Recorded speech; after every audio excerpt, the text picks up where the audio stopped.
ikiwa mwana wa Adam hakuwa tayari kuvaa vazi la ucha Mungu, basi hubadilika kuwa uchi hata kama amevaa mavazi. Na vazi bora kwa mtu ni kile kitendo cha kumcha na kumtii Mola wake.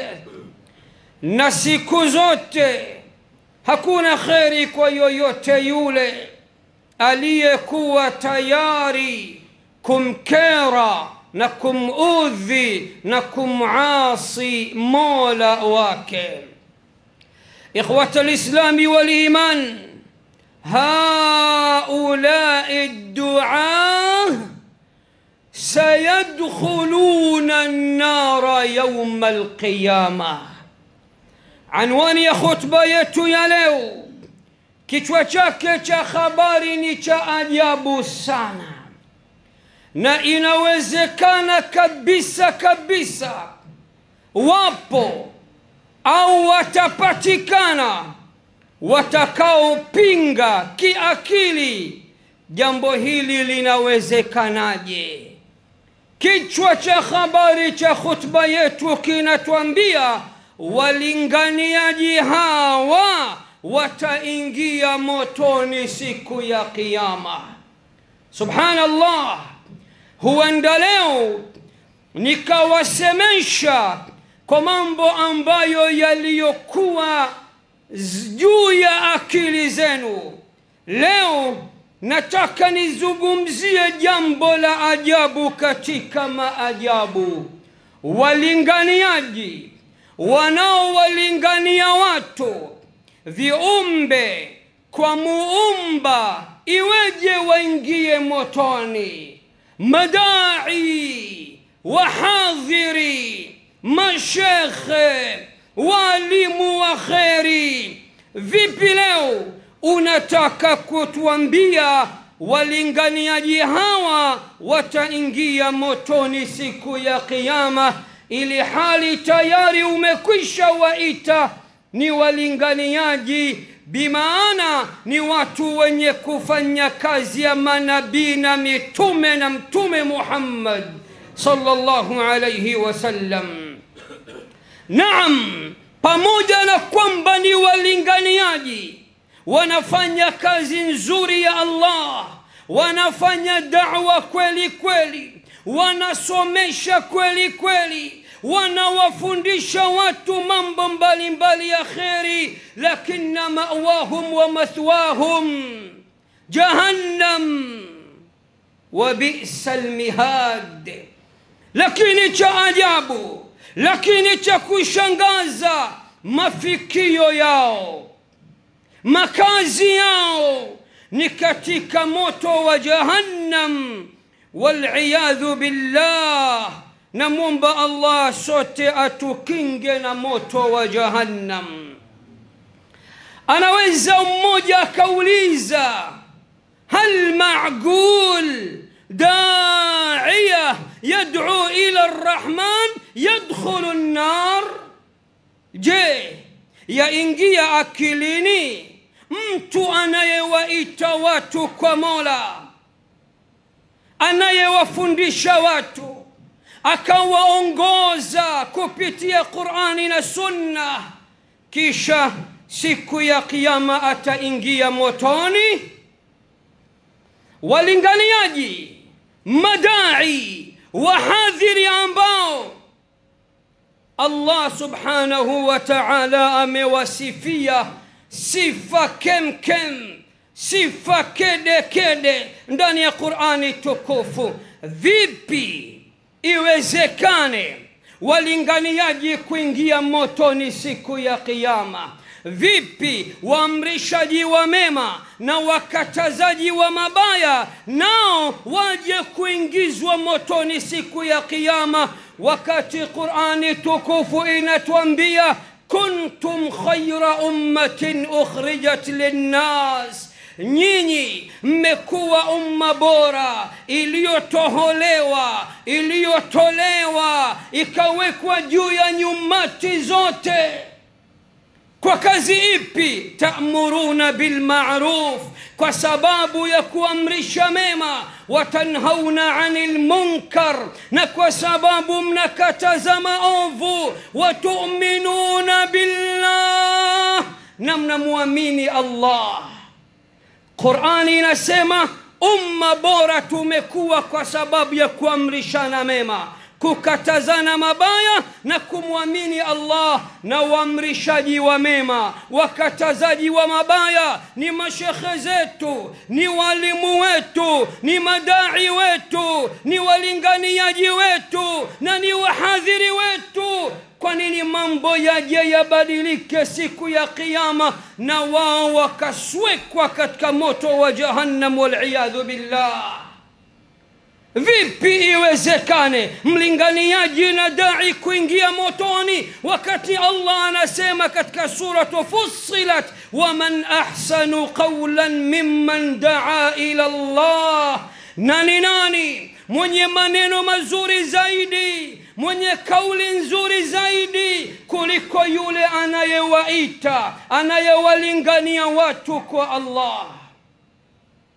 Na Mtume Muhammad sallallahu alayhi wasallam ametuambia wakati anamwagiza Ali ibn Abi Talib kwenda Yaman, kwenda kusomesha watu wa Yaman, akamwambia la an yahdi Allahu bika rajulan wahidan khairun laka min humurin ni'am. Ewe Ali, ukaya ukifahamu Allah akimuongoza mtu mmoja, Allah akimuongoa mtu mmoja kwa sababu ya da'wa zako, kwa sababu ya ulinganiaji wako, hilo mbele ya Allah ni bora zaidi kuliko hata ngamia mwekundu.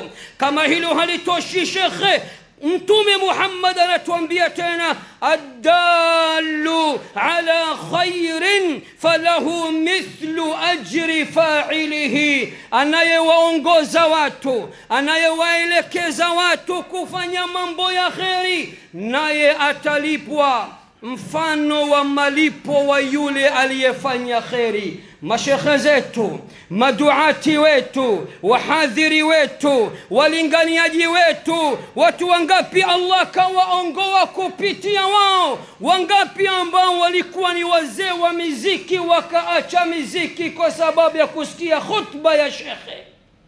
Wangapi walioacha maovu mbalimbali kwa sababu ya kusikia da'wa ya maduati wetu? Vipi tena leo waje kuingia motoni? Min aina laka hadha ya ibn al-Ahdal? Anaweza mtu akaniuliza, wewe kijana wa Kiahdal, wapi umepata habari hizi? Mbona leo unatuletea maajabu eti walinganiaji wetu wataingia motoni? Wapo watakaoingia motoni, madai wetu wako watakaoingia motoni, waamrishaji wa mema mbalimbali na wakatazaji wa maovu mbalimbali nao wako watakaoingia motoni. Nami nakwambia, la tatapapar, usiwe na papara. Hayo siyo maneno yangu, hayo kayasema Mtume Muhammad sallallahu alayhi wasallam. Fata'ala al'ana liuthbita laka haqiqata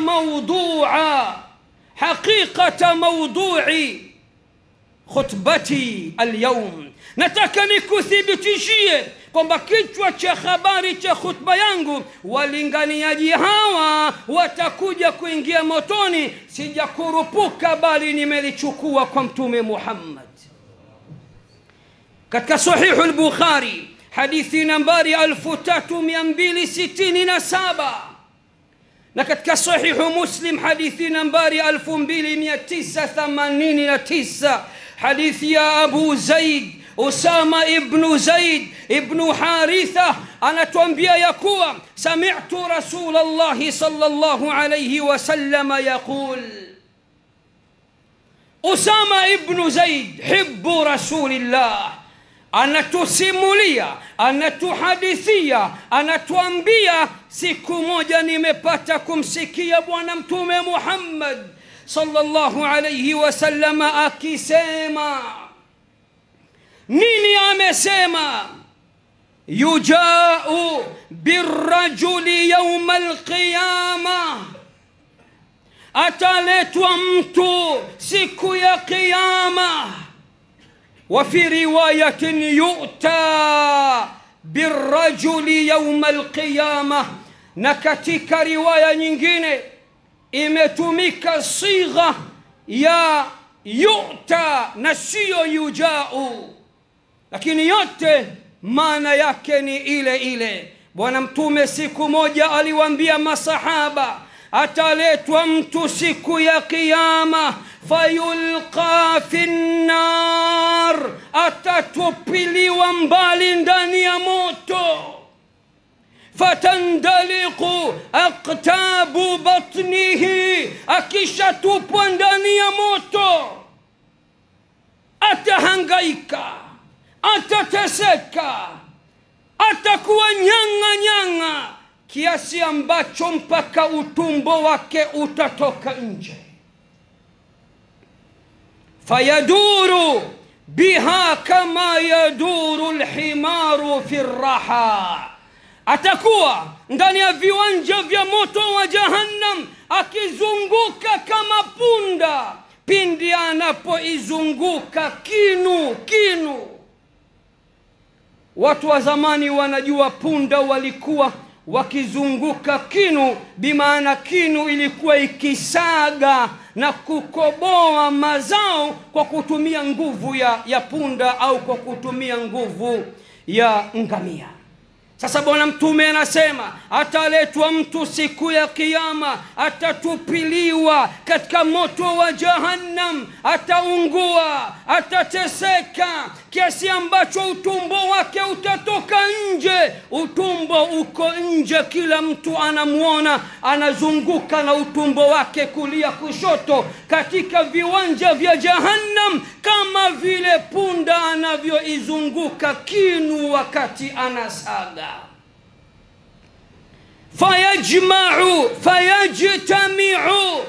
فيجتمع إليه أهل النار. watu wa motoni watablo, wako ndani ya moto wakiungua, watachanganyikiwa, wanamshangaa dai wa kimataifa huyo, wal'iyadhu billah.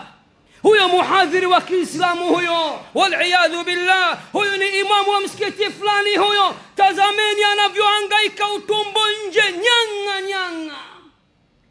Fayajtami'u ilayhi ahlu an-nar, watu wa motoni watamkusanyikia, watamsogelea, ili hali wote wanapata mkongoto ndani ya moto wa Allah. Watamwambia, fayaqulun, watamwambia, ya fulan, ewe fulani, ewe dai fulani, ewe shekhe wetu fulani, ewe mlinganiaji wetu fulani, malak, una nini? Hata wewe leo umeingia motoni, miaka 40 ulikuwa ukilingania waja wa Allah. Una nini wewe? Hata hatuamini kama wewe leo uko motoni nasi. Alam takun ta'muruna bil ma'ruf, wewe si ulikuwa ukituamrisha mema duniani, watanhana 'anil munkar, na ulikuwa ukitukataza juu ya maovu na mabaya mbalimbali. Atajibu ili hali anaona aibu na kichwa kiko chini na utumbo uko nje. Fayaqulu bala, atasema naam, ni mimi mwenyewe, mlinganiaji wenu, muhadhiri wenu, dai wenu, mwana wa da'wa kweli kweli nilikuwa duniani, lakini tatizo langu lililo nipelekea leo kuingizwa motoni. Nasikiliza sasa, madai watakaoingia motoni sasa, wahadhiri watakaoingizwa motoni sasa, walinganiaji watakaoingizwa motoni sasa. Namuomba Allah atusitiri, atuhifadhi na atuepushe na udhalilifu huu. Atasema, kuntu amurukum bil ma'rufi wala ati. Kwa taarifa yenu, nilipokuwa ninawaamrisha mema mbalimbali mimi mwenyewe nilikuwa siyatendi. Wa anhaakum 'anil munkari wa ati, lakini baya zaidi, nilipokuwa ninawakataza juu ya mabaya mbalimbali mwenyewe nilikuwa nikiyatenda tena kwa wingi. Na kwambieni katika khutba ya Ijumaa ushirikina ni mbaya, ili hali mimi mwenyewe nilikuwa mpiga ramli mzuri na naruka usiku na ungo, mlikuwa hamjui. Nilikuwa nawakataza kuzini, mwenyewe nilikuwa na mademu kibao, mlikuwa hamjui. Nilikuwa nawaambia muswali, mwenyewe nilikuwa si swali na zuga tu. Hayo ndiyo yaliyonipelekea leo kuingia motoni. Walinganiaji, madai, wahadhiri, walimu, mashekhe, maimamu, maustadhi, watakaoingizwa motoni siku ya kiyama ni wale ambao walikuwa wakiwaamrisha watu mema mbalimbali na kuwaelekeza juu ya kheri mbalimbali, ili hali wenyewe hawayatendi hayo. Na baya zaidi, walikuwa wakiwakataza watu mirungi ni haramu, mwenyewe anasaga kweli kweli siri yake na Mola wake na washikaji zake wawili watatu waliokuwa wakimfichia siri zake. Mwenyewe akiwaambia watu kamari haifai, nyumba zake kadhaa zimekwisha pigwa bei kwa sababu ya kamari. Hao ndio walinganiaji watakaoingia motoni, ndio ambao unawasikia leo wakiwaambia Waislamu, fuateni maneno yangu msifuate matendo yangu. Huyo ndiyo mzee wa kuzuga mwongo mkubwa sana. Ingawa watu wengi watakuwa wameongoka kupitia ulimi wake na da'wa zake na ulinganiaji wake, mwenyewe da'wa zake hazitomfaa kwa chochote, bali zitamsuta na kumsukumia mbali katika moto wa jahannam. Sikiliza Allah anavyosema katika Al-Baqara aya nambari 44, akiwasemesha walinganiaji mbalimbali, madai mbalimbali, wahadhiri mbalimbali, walinganiaji mbalimbali. Allah anawaambia, atamuruna an-nasa bilbirri wa tansawna anfusakum wa antum tatluna alkitab afala taqilun. Mnaamrisha watu mema mbalimbali, ili hali mkazisahau nafsi zenu, ili hali mnasoma kitabu cha Allah, Qur'ani tukufu, ili hali ni wasomi wazuri, mnajua mema na mabaya tena kwa ushahidi. Afala taqilun, hivi nyinyi hamna akili? Na mimi mara nyingi napenda kusema, Muislamu yoyote atakayeingia motoni, huyo hana akili na kajitakia mwenyewe. Shekhe taratibu, shekhe punguza maneno makali, shekhe usiwaambie watu hawana akili. Na kwambia hayo siku yasema mimi, kayasema Allah. Wapi Allah kayasema? Kipi Allah alichokisema? Mtu duniani ikiwa kashindwa kutumia vizuri uhai wake, pumzi zake, afya yake na Uislamu wake vizuri, badala kuingia peponi akapelekwa motoni, ni mwehu, ni mwenda wazimu, ni chizi, hamnazo kabisa. Hayo nimeyatoa wapi? Ndani ya Qur'ani tukufu. Aya gani? Sura gani? kipi na ni yapi? aqulu ma tasma'un wa astaghfirullaha li wa lakum fastaghfiruhu innahu huwal ghafurur rahim wa huwal barrul karim. Alhamdulillahi rabbil alamin wa ashhadu an la ilaha illa Allah waliyyus salihin wa ashhadu anna sayyidana Muhammadan صلى الله عليه وسلم وعلى آله وصحبه أجمعين وارحم اللهم مشايخنا ووالدينا وأمواتنا وأموات المسلمين أجمعين، آمين يا رب العالمين. إخوة الإسلام والإيمان، أحباب رسول الله، أوصيكم وإياي بتقوى الله جل في علاه. Ndugu zangu Waislamu wapenzi na wafuasi wa Bwana Mtume Muhammad sallallahu alayhi wasallam, kwa mara nyingine tena ninakuhusieni pamoja na kuihusia nafsi yangu yenye mapungufu chungu nzima katika kutekeleza haki za Mola wangu. Namwomba Allah sote atupambe kwa ucha Mungu wa hali ya juu, na sote atupambe kwa ikhlas za hali ya juu. Sote atusitiri, atuhifadhi, atufichie aibu zetu na kasoro zetu, atuvishe vazi la siha na afya iliyokamilika, atuepushe na maradhi yote madogo kwa makubwa. Semeni amin. Kipi sasa na ni yapi sasa? Nakwambia watu wa motoni wenyewe watakiri pindi watakapoingizwa motoni hawakuwa na akili sawa sawa, na ndio maana leo wakaingizwa katika moto wa Allah.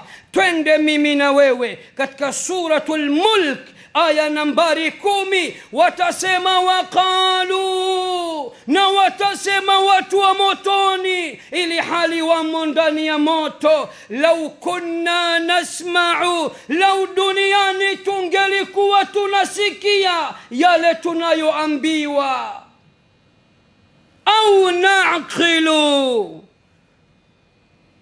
au tungelikuwa na akili, tungeliingiza akilini tunayoambiwa, ma kunna fi ashabi sa'ir, leo tusingelikuwa miongoni mwa watu wa motoni. Leo tungelikuwa wenye kusikia na wenye akili. Ukikasirika nitakuuliza, kwani umeshajua kwamba unaenda motoni mpaka ukasiriki? Mimi nimesema Muislam akiingia motoni kajitakia mwenyewe. Muislam akifikiria tu kutenda jema, kesho Jumatatu nitafunga, Allah anawaambia malaika wawili, muandikieni jema kabla hajafunga. Na akifunga kweli, muandikieni jema moja sawa na thawabu 10 mpaka mara 70.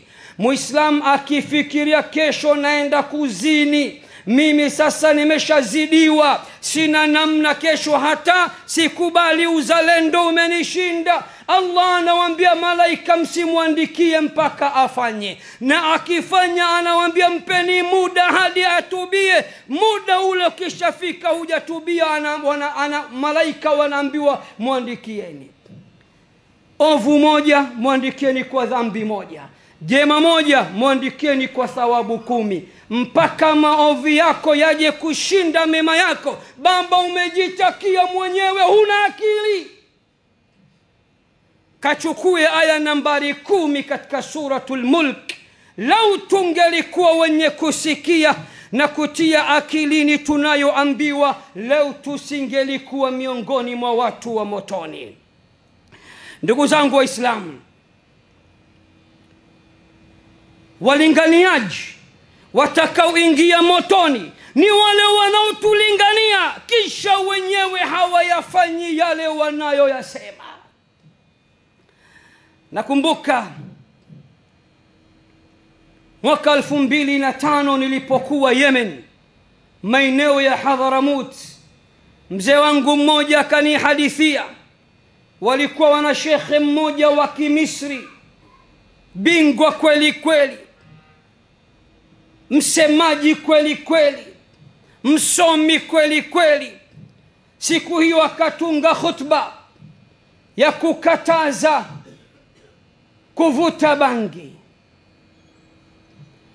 Akasema, ya jamaa, الحشيش haram. Ndugu zangu, naomba mufahamu ya kuwa hashish ni haram. mtu mmoja katika wasikilizaji akapandwa na hasira. Hashish akaitafsiri kilahja ni majani, akaambia mashekhe mmezidi, majani kayaumba Allah, maua ni majani, msitu ni majani, chakula cha mbuzi na ng'ombe, leo unatuambia hashish ni haram. Kila kielekeza yule bwana anasimama anamrudi shekhe juu ya mimbar.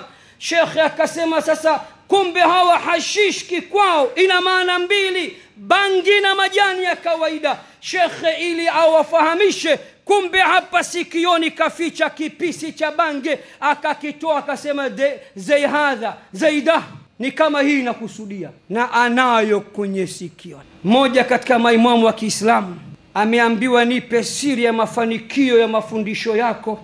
Akasema wallahi sitoi maudhui juu ya mada ambayo mimi mwenyewe na mapungufu nayo, mpaka nijirekebishe ndo nakuja kuisema, na nahakikisha yote nayasema ndio nayoyatenda. Akaambiwa na ndio maana Allah amekubariki. Leo kuna mashtaka mbalimbali ya Waislamu juu yetu sisi mashekhe, madai, walinganiaji na wahadhiri. Utaambiwa bana kuna muhadhiri fulani anachukua mke wa mtu, kuna muhadhiri anatapeli pesa za watu, anawaambia mimi ni bingwa kutibu pressure, nitumie mpunga. Akitumiwa mpunga shekhe anabadilisha mpaka namba hapatikani tena. Nini unawaamrisha watu na nini unawakataza na nini mwenyewe unafanya? Subhanallah. Niliwahi kuulizwa siku moja suali la ajabu sana. Shekhe, na kuuliza hivi karibuni tu, kuna aya yoyote katika Uislamu iliyosema maamuma mwisho kuoa wake wanne? Mashekhe kwa kuwa wao ni warithi wa mitume, wao wanaweza kuoa zaidi ya wanawake wanne? Nikawaambia hakuna. Nikaambiwa yuko shekhe ana wake watano shekhe, na akiambiwa anasema wanaokataza mashekhe kuoa zaidi ya wanne hao wamesoma juzu amma.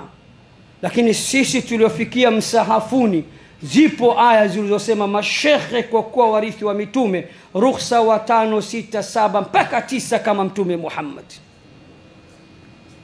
Kama hao kweli wapo, hawajatubia, hawajabadilika, ndio hadithi hii na wagonga watatupwa katika moto wa Jahannam. Utumbo utatoka nje, wanazunguka katika moto wa Jahannam kama vile punda anavyozunguka katika kinu chake cha kusagia mazao. Watu wake watamzunguka, wewe si ndio ulikuwa fulani, hata sisi ulikuwa ukituambia leo inakuaje? Atasema nilikuwa nikiwaamrisha mema mwenyewe nilikuwa siyafanyi, na nilikuwa nikiwakataza mabaya mwenyewe nilikuwa nikiyafanya. Sikiliza sasa, Allah subhanahu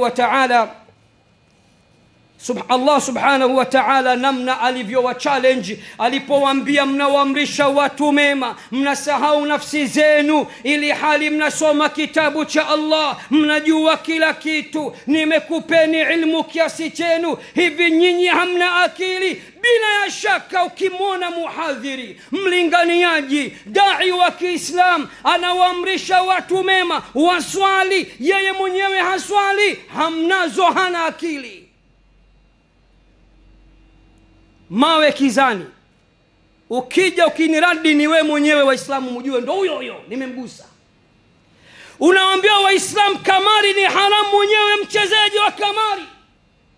Unawaambia Waislamu kuchukua mke wa mtu ni haramu, mwenyewe unaongoza kuchukua wake wa watu na unasema mke wa mtu ni mtamu. Na wallahi lau isingelikuwa ni sitara ya Allah sote tungefedheheka kweli kweli. Na sitara ya Allah ndio inayotupa jeuri. Na Allah anasema yauma tubla sarair, siku ya kiyama ataweka wazi wazi siri za watu. Ikiwa duniani hutaki siri zako zijulikane, baba, siku nzito. aibu yako itakuwa wazi kabisa na hakuna atakayekusaidia. Msikilize mshairi anavyowaambia watoaji wa mawaidha na walinganiaji: faya ayuha ar-rajulu al-muallimu ghayrahu halla li nafsika kana dha at-ta'limu tasifu ad-dawa'a lidhi as-siqami wa dhiddana كيما يصح به وأنت سقيم ونراك تصلح بالرشاد عقولنا أبدا وأنت من الرشاد عديم ابدأ بنفسك فانهها عن غيها فإذا فعلت فأنت حكيم وهناك يسمع ما تقول ويهتدى بالقول منك وينفع التعليم لا تنهى عن خلق وتأتي مثله عار عليك إذا فعلت عظيم. kwa haraka mtu mwenye kuwafundisha wenzake hivi, kwa nini mafundisho hayo yasiifai kwanza nafsi yako? Unawapa watu dawa ili wapone kutokana na magonjwa mbalimbali, lakini wewe mwenyewe ni mgonjwa, na kila siku tunakuona ukijitahidi kutengeneza akili zetu kwa uongofu, ili hali wewe mwenyewe uko mbali kabisa na uongofu. Anza na nafsi yako, uikataze maovu yake, uikataze madhambi yake, uikataze machafu yake. Ukifanya hivyo, hakika yako utakuwa una hikma kweli kweli. Mlinganiaji, huku na kule yanapata kusikika maneno yako na watu wanapata kuongoka kutokana na maneno yako, na ufahamu ya kuwa siku zote mafundisho ndio yatakayosaidia ikiwa utayafuata kweli kweli. Usijaribu kuikataza tabia, usijaribu kuwakataza watu na jambo wewe mwenyewe unalifanya. Ni aibu na ni fedheha kubwa kabisa kwako pindi utakapoyafanya makubwa na mazito kama hayo. Nabii Shuaib alayhi salam, khatibul anbiya, anaitwa Shuaib khatibul anbiya, mtoa khutba bora wa manabii, khatibu mfasaha katika manabii ni Nabii Shuaib alayhi salam. Katika suratu Hud alikuwa akiwaambia watu wake: wama uridu an ukhalifakum ila ma anhaakum anhu, na mimi wala sitaki kwenda kinyume na hayo ninayowakataza. Huyo ndo dai wa kweli, huyo ndo mlinganiaji wa kweli, huyo ndo muhadhiri wa kweli. Nabii Shuaib alayhi salam alikuwa akiwaambia wenzake: sitaki kwenda kinyume na hayo ninayowakataza. in uridu illa al-islaha mastata'tu wama tawfiqi illa billah. Msikilize mwana wa chuoni Abul Atahiyah alipokuwa akiwasemesha watoaji wa mawaidha na walinganiaji, akiwaambia: ya wa'idhan nasi qad asbahta muttahama idh ibta minhum umuran anta ta'tiha كالملبس الثوب من عري وعورته للناس بادية ما إن يواريها. mwenye kuwapa watu mawaidha, mwenye kuwalingania watu, fahamu ya kuwa umekwisha kuwa mtuhumiwa, mshukiwa, kwani siku zote unawatia watu dosari au unazitia dosari vitendo vya watu, ili hali wewe mwenyewe ukiyafanya matendo hayo umekuwa kama yule anayewavalisha watu nguo waliokuwa uchi, ili hali wewe mwenyewe uko uchi na huna nguo.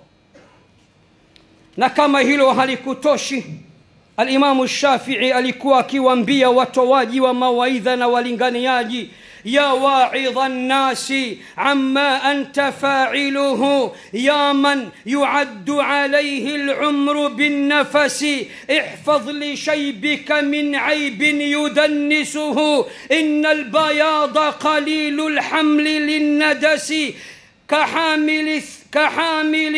كحامل لثياب الناس يغسلها وثوبه غارق في الرجس والنجس. Ewe mwenye kuwapa watu mawaidha, ili hali yeye mwenyewe anayafanya hayo anayowakataza watu, fahamu ya kuwa umri wako ni wenye kuhisabika na pumzi zako. Hifadhi utu uzima wako na heshima yako kutokana na madoa na madosari. Na fahamu ya kwamba siku zote rangi nyeupe inakuaga haiwezi kuhimili uchafu na madoa. Umekuwa kama vile yule mwenye kuosha na kufua nguo za watu zilizopatwa na madoa na madosari, ili hali wewe mwenyewe nguo zako zina madoa mengi sana. tarju najata wa lam tasluk masalikaha inna as-safinata la tamshi ala al-yabasi. Unataka kuokoka siku ya kiyama, ili hali hupiti katika njia za uokovu, elewa ya kuwa unachokitamani ni sawa na jahazi kutembea nchi kavu. Kama ambavyo jahazi haliwezi kutembea nchi kavu, wewe mwenyewe pia kuingia peponi ni kazi, ikiwa huendi katika njia za kwenda peponi. Allah ametutaka Waislamu katika suratu Safi anatuambia, ya ayyuhalladhina amanu, enyi mlioamini, lima taquluna ma la taf'alun, kwa nini mnasema msiyoyatenda? kabura maqtan inda Allahi an taqulu ma la ta'lamun, hakika imekuwa ni chukizo kubwa sana mbele ya Allah pindi mnaposema msiyoyatenda. Aya hii iende ikawafunze mashekhe wote na wahadhiri wote na madai wote wa Kiislamu, nikiwa mimi nambari moja wao. Enyi mlioamini, kwa nini mnasema msiyoyatenda? Hakika imekuwa ni chukizo kubwa mbele ya Mola Mlezi pindi mnaposema msiyoyatenda. Nataka nihitimishe khutba yangu. Mtume Muhammad sallallahu alayhi wasallam alipopelekwa usiku wa Mi'raj, aliwakuta wahadhiri wa Kiislamu, madai wa Kiislamu, walinganiaji wa Kiislamu wakiwa na hali mbaya.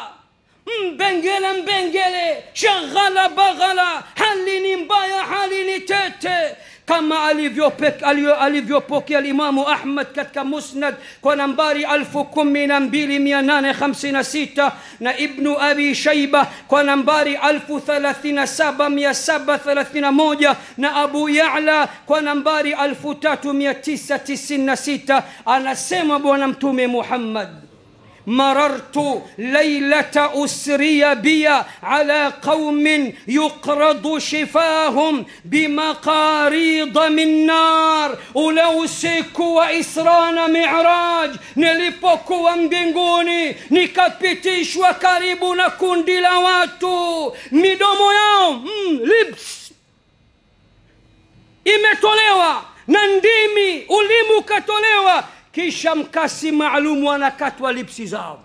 Kata lipsi, kata ulimi. Bwana Mtume Muhammad sallallahu alayhi wasallam akatahayari, akamuuliza Jibril, akasema, faqultu ma haula, ewe Jibril, hawa ni nani? Mbona naona staili mbali za adhabu, hawa wanakatwa midomo na ulimi tu.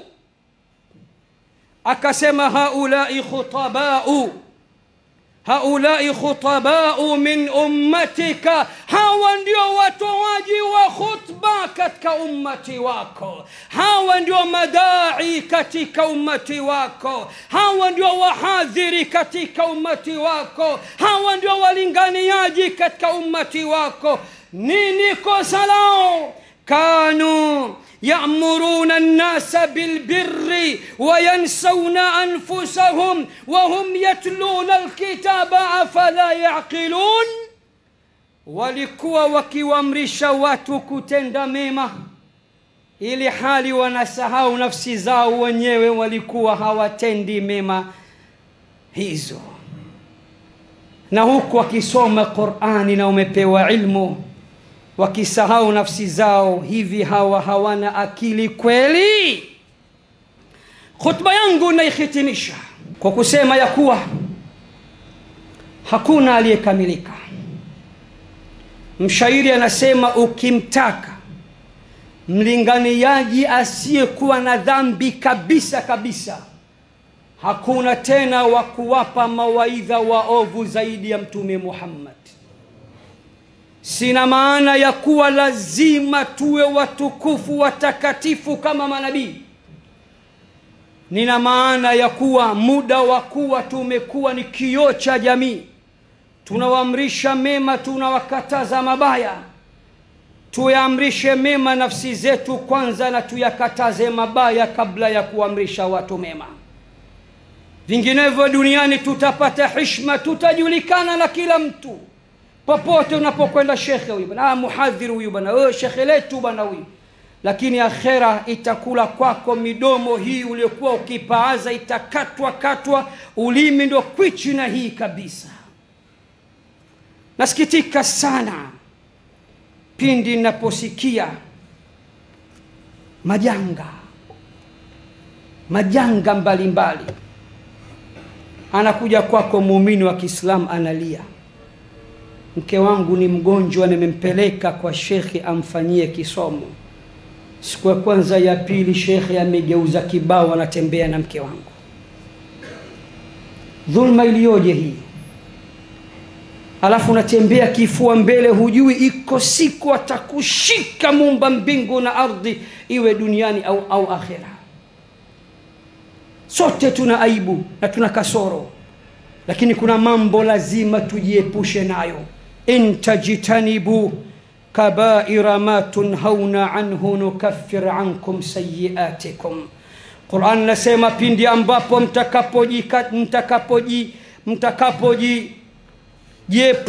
mtakapojiepusha na madhambi makubwa, maovu makubwa mnayokatazwa, Allah anasema madogo nitakufutieni. Hautaki, kaa pembeni, usiwe kioo cha jamii. Jamii ya Kiislamu si wote waelewa, wote watasema wote fil hawa, kulluhum fil hawa sawa. Wote mashekhi hawa ni matapeli, wote mashekhi hawa ni wazinzi, wote mashekhi hawa ni wapiga ramli washirikina. Ili hali kuna wengine masha Allah tabarakallah wanajichunga kweli kweli na wanamcha Allah subhanahu wa ta'ala, na ni wa kweli na watu wa ikhlas. Namalizia nasema hivi, waman yuslihu almilha idha almilhu fasad. Nani wa kuitengeneza chumvi ikiwa chumvi yenyewe itaharibika? Kaifa yastaqimu dhillu wal'udu a'waju. Vipi kivuli kitanyoka wakati mti umepinda? Khutba yangu ilikuwa kisema walinganiaji hawa wataingia motoni, na mlinganiaji atakayeingia motoni ni yule ambaye kazi yake kuamrisha watu mazuri na mema, tena mkali kweli kweli, na anawakataza watu maovu. Yeye mwenyewe mema hatendi, ndo kwanza anafanya maovu mbalimbali. Baada ya kusema hayo, nimalizie kusema maneno mawili. Neno la kwanza, fuatilieni yanayoendelea Ufaransa. Bingwa wa mabingwa, aliyenyanyua mbingu 7 pasi na nguzo, Allah. Desturi yake anapokutumia jeshi, wala hakutumii jeshi kubwa, amewatumia Wafaransa mzee mzima kunguni. anawapelekesha Wafaransa mzungukeni na pesa walizonazo na majeshi walionayo katika nchi kubwa duniani. Ufaransa ni nchi kubwa kweli kweli. Kunguni Sheikh anawapelekesha. Mkuu wa mkoa wa Paris anasema tumechemka, hatuna namna kufanya. Kunguni katoka wapi? Kamleta yule aliyesema wama ya'lamu junuda rabbika illa huwa, na hakuna ajuae jeshi la Mola wako mlezi ila yeye. Allah akiniwafikisha nitakuleteni khutba inayosema hawa ndio jeshi la Allah. Allah anatumia wanajeshi wadogo. Namrudh ibn Kan'an kamtumia Mungu mmoja tu na kammaliza. Usitegemee mzee mzima Jibril alayhi salam na mbawa zake 600 kulia kushoto akujie wewe kiduchu, akujie wewe usiokuwa na mbele wala nyuma. Allah akiamua na kuletea mdudu mchungu anakumaliza. Wafaransa leo wamesema hivi, jamani ili tuweze kumwepuka na kumshinda mzee mzima Kunguni, lazima watu wote wavae nguo ndefu. Hijabu waliokuwa wakikataza, sasa wake zao wanavaa hijabu, kwa sababu Kunguni wanakwambia akiwa anawangata pale hawasikii chochote, wanasikia utamu tu, akiondoka miili inavimba. Ufaransa ni nchi inayopiga vita kweli kweli Uislamu na unapiga vita kweli kweli hijabu. Kunguni kawalazimisha kuvaa hijabu. Allahumma ij'al jam'ana hadha jam'an marhuma waj'al tafarruqahu min ba'dihi tafarruqan ma'suma. Allahumma a'izz al-islam wal muslimin wa adhill ash-shirka wal mushrikin wa dammir a'da'aka a'da'ana a'da' ad-din wansur juyush al-muslimin. Allahumma man arada bina wa bi islamina wa bi juhudina سوءا فأشغله في نفسه ورد كيده في نحره واجعل تدبيره تدميرا له يا أرحم الراحمين. اللهم أنت تعلم أعداءنا من الجن والإنس عددا فاقتلهم اللهم بددا ولا تبق منهم أحدا وأرنا فيهم يوما أسودا كيوم فرعون وهامان أبي بن خلف. اللهم صل على سيدنا محمد وعلى آل سيدنا محمد كما صليت على سيدنا إبراهيم وعلى آل سيدنا إبراهيم، وبارك اللهم على سيدنا محمد وعلى آل سيدنا محمد كما باركت على سيدنا إبراهيم وعلى آل سيدنا إبراهيم في العالمين إنك حميد مجيد. سبحان ربك رب العزة عما يصفون وسلام على المرسلين والحمد لله رب العالمين. وأقم الصلاة.